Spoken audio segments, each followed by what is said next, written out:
Okay, we have a question from Susan, and there's a problem because I don't know what the question is. This is a little different question. My daughter plays high school, and then the letters are BBSL. Basketballs? And I have concern with how, okay, let's just answer this in a generic sense. How coach is talking to my daughter. I feel it's not my place to say anything, but is it ever okay if a parent, for a parent to talk to a coach? Well, I mean, if it's abusive, yeah, I mean, absolutely. In my experience, no. Parents don't know how to talk to coaches. I've had a few parents in my career, a few, who've understood that I'm coaching a team, not their child. And I can think of a couple of wonderful ladies I had at Judge Memorial. One time we got a whole bunch of stuff that needed to be copied, collected, stapled, and put together for all my athletes.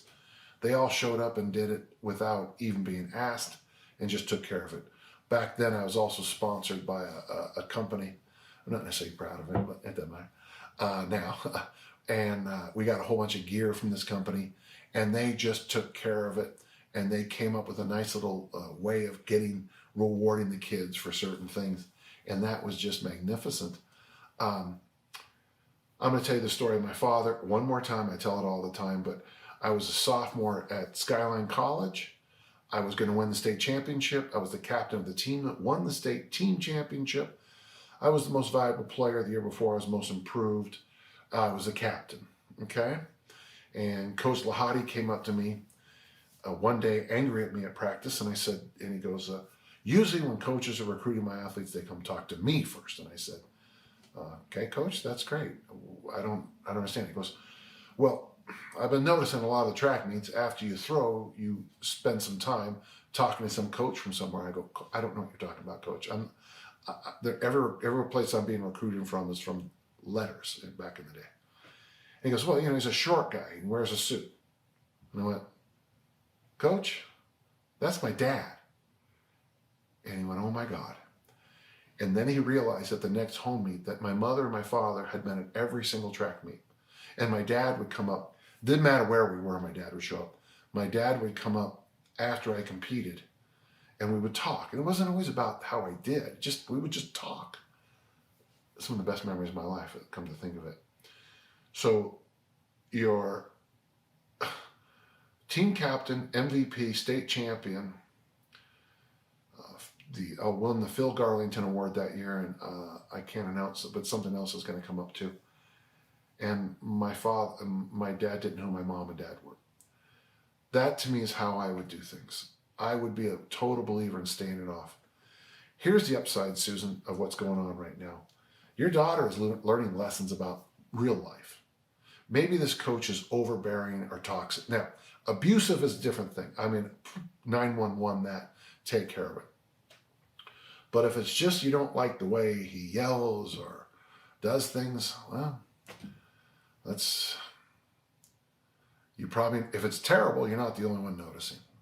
I'm speaking as a coach. Very often parents don't perceive what's going on in the situation. It's going to sound crazy, like normal people. That's why I didn't want either of my daughters to play volleyball anymore in high school, because the volleyball coaches were so clearly club coaches, and really all they wanted to do was get the little girls to not play any other sports, do any other activities, and just play club volleyball year round.